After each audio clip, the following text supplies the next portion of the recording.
Hey guys, welcome back to my channel. So today I'm going to be talking about Netflix involvement with Avatar: The Last Airbender, as well as the creators deciding to part ways with the project. So if you're interested in a topic like this, make sure to subscribe, leave a comment, and let's get into it. So by now, every Avatar fan or enthusiast of the show is quite familiar with the deal made a few years ago between Netflix and the original creators to bring the animated series to live action on the platform. But since the collaboration was announced back in 2018 and production was expected to start in 2019, there have been virtually no updates as to the progress of the show, except for a realistic drawing of Aang and Oppa. So when the creators Michael and Brian gave statements on their social medias last Wednesday, it was met with shock from fans. The creators weren't giving dates on the show's release, but rather their departure from the project due to creative differences. And this was a huge blow to fans who had been waiting almost 3 years for the show's premiere. The first half of the creators, Michael DiMartino, posted a lengthy post on his websites letting fans know that whatever version ends up on screen, it will not be what Brian and I had envisioned or intended to make. He also added, "I realized I couldn't control the creative direction of the series, but I could control how I responded. So I chose to leave the project. It was the hardest professional decision I've ever had to make, and certainly not one that I took lightly. But it was necessary for my happiness and creative integrity." The second creator, Brian, also posted a 5-part lengthy post on his Instagram, most notably saying, "When Instagram brought me on board to run the series alongside Mike 2 years ago, they made a very public promise to support our vision. Unfortunately, there was a no follow-through on that promise. Though I got to work with some great individuals both on Netflix side and on our own small development team, the general handling of the project created what I felt was a negative and unsupportive environment. Ouch." He was more vocal about how he felt and was less diplomatic than Michael was. Netflix also gave a statement to the website The Verge stating, "We have complete respect and admiration for Michael and Brian and the story that they created in the Avatar animated series. Although they have chosen to depart the live-action project, we are confident in the creative team and their adaptation."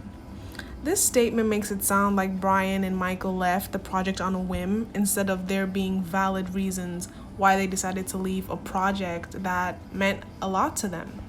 So moving on, here are the reasons I think that there are creative differences between Netflix and the creators. For one, like Netflix said in their statement, they already had a creative team who had probably been briefed on how Netflix wanted the show to go. So Michael and Brian could have simply been brought in just to encourage fans to watch or have faith in the live action project.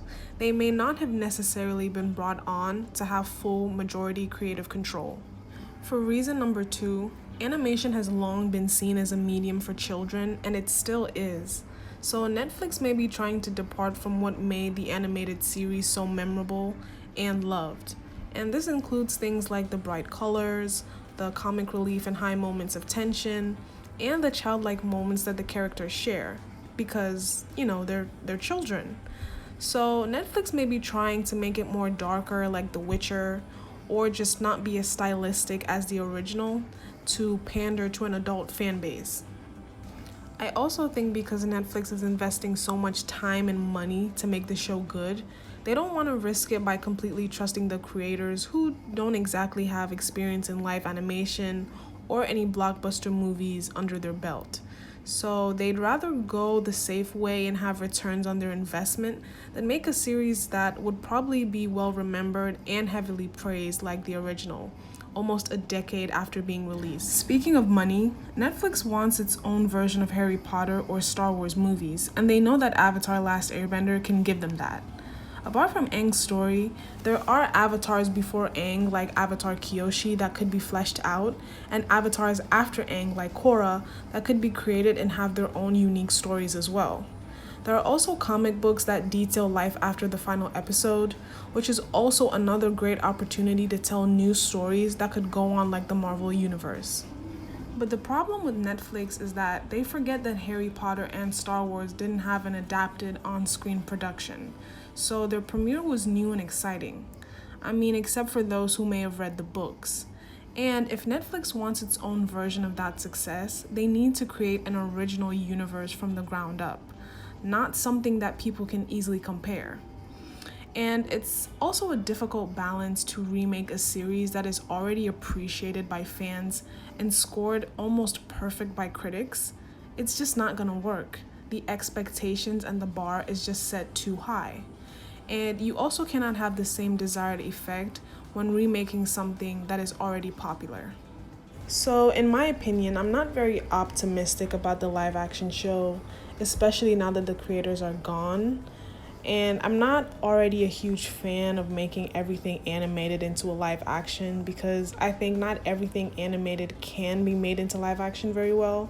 The execution just always misses the mark for me. The thing is, animation usually sets the blueprint, especially if you're going to make it live action.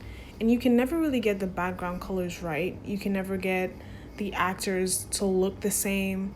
The expressions can never truly be captured in live action like it can in animation. And you just spend half the time comparing the animated to the live action. And the animation usually scores better. At this point, I think the creators should have just continued with their animated series, kind of like what Samurai Jack did, even though it wasn't executed properly, but that's a different discussion. We still don't know what happened to Zuko's mom, and that would have been so interesting to watch. Not to mention the bending styles and techniques do look better animated. And fans would still pay and watch for the animated version because true fans don't think of it as a lesser form. I also don't understand why Netflix wants to make a more mature or a darker version of the show when it already tackles so many mature themes such as war, imperialism, death. Let's not forget about the complete genocide of the air nomads and of course abuse. Most notably, Zuko's Agni Kai with his father, which left him mutilated in his eye. I just hope they don't try to make it more so realistic that it leaves you with a bitter taste in your mouth instead of making you curious as to what happens next in Aang's journey. This is not supposed to be a dark tale that's gloomy. It's supposed to be a tale about perseverance and how you can start one way, but you can come out on top. In conclusion, a lot of fans, myself as well, are already having low hopes for Netflix's new vision of the show without the creators. And we have a reason to be. Considering what happened last time when Avatar was made into a live action, M. Night Shyamalan and the studio let fans down. They watched and produced and let the movie air. There were a lot of problems with the movie. For one, they gave away the Fire Lord's intimidation. They revealed him super early in the movie, and they took away what the series was able to do as an animation. They built his character up. You were curious about him. You were scared of him. But the live action wasn't able to do that, and I fear that this new live action will be the same thing. They also barely highlighted Zuko's scar, which is an important factor to his character. And they gave us bad bending of the elements. Not to mention they made Sokka and Katara white. And it's not like they made everyone white for you to think that that's just how they wanted to cast. They remembered to make Fire Lord, Ozai, and Zuko dark-skinned, almost to remind you who was bad and who was good. So the entire Avatar movie is kind of a looking glass as to what fans are to expect with the new Netflix live action. Also, let's not forget that Netflix completely butchered the anime Death Note when they tried to make it into live action. So this brings us to the end of my video. Let me know what you think down below, and hopefully I'll catch you in my next video.